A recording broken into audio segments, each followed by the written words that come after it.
All right, so as would be expected from fake news CNN, Brooke Baldwin and Don Lemon are now defending and trying to normalize the left's mob behavior. Take a look at this. When you see people like Ted Cruz getting chased out of restaurants by a mob. Oh, you're not going to use the mob word here. Oh, it's totally a mob. It is without a doubt. There's no other word for it. It's a go watch it. Put up the video. Mob, stop. That is mob behavior. How many times has that happened? Everybody stop. Everybody stop. Matt, we already did that. We already said they weren't mobs. No, it's not mob behavior. Yes, it it's is. people who are upset and they're angry with the way the country is going and the policies that these people. Will you let me finish, Matt, please, before you jump in? Okay. All right, here with reaction, author of the New York Times bestseller, Trump's America, the truth about our nation's great comeback. The only person really talking about it, Fox News contributor, former Speaker of the House, Newt Gingrich. All right, so we're 27 days out of Election Day. We watched 3 weeks of just the abandonment of any due process and presumption of innocence. Then you've got Sarah Sanders, Pam Bondi, Secretary Nielsen, Senator McConnell, Cruz. They're being chased out of restaurants. Hillary Clinton says we cannot, as Democrats, be civil. And Eric Holder is saying when they go low, kick them, meaning political opposition. Will this work in 27 days? Is that their strategy? Well, I mean, what you're seeing is the emergence in a very weird way of a brown shirt party, to use the term for the people who in Weimar Germany went out and literally dominated the streets by brute force. They can't win. They didn't win in the Senate. They didn't win in the presidency. In my judgment, they're not going to win on Election Day. And they're becoming more hysterical, more anti-democratic, more willing to destroy the system.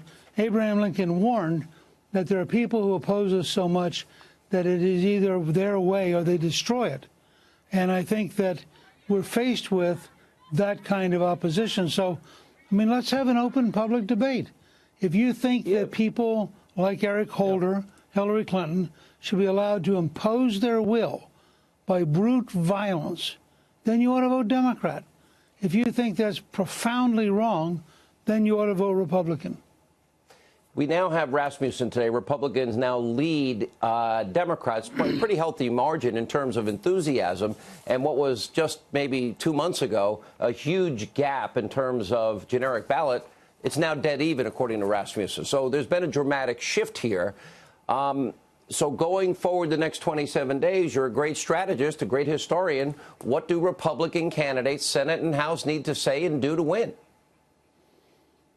Look, I think Majority Leader Kevin McCarthy has given us a perfect example of the kind of campaign we need to wage in the next few weeks.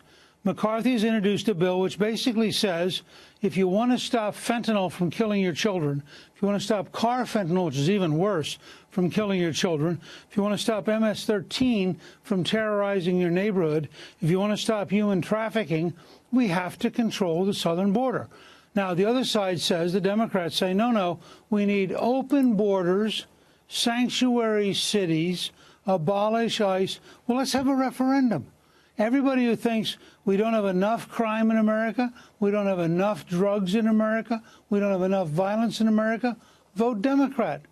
Everybody who thinks that Kevin McCarthy's right and we need to control the border and get back to a point where our children and our neighborhoods are safe, vote Republican.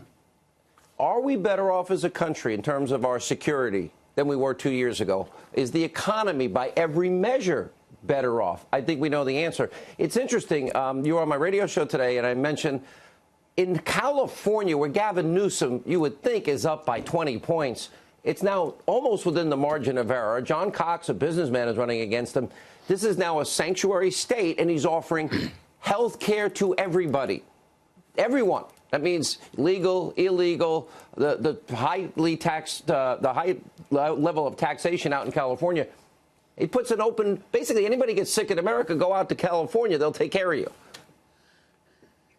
Look, I just want to share with the audience who knows how close you and I have been for all these years.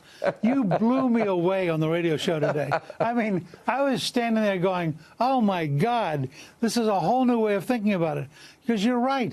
Basically, the way that the Democrats have set it up in California if you're in Tennessee or New York or Texas and you got a serious disease, Gavin Newsom's sending you a signal. Come to California and let us pay for it. I mean, every governor in the country ought to be campaigning for. They ought to be campaigning for Newsom because they have a chance here to send every sick person in their state to California and let Newsom do it. Now, if I were a Californian, I would think that was insane. But you picked it up today. I had never thought about the domestic side of that, and you're exactly right. Well, that's what they're saying. You don't even have to be a resident. 13.5% state income tax out in California right now. It's going to be higher. All right, Mr. Speaker, 27 days to go. Newsom, I think under Newsom, it gets to 25. That's my prediction. Okay. 25% income tax. All right, 27 days to go. Mr. Speaker, we'll have you on a lot between now and then. Thank you for being with us.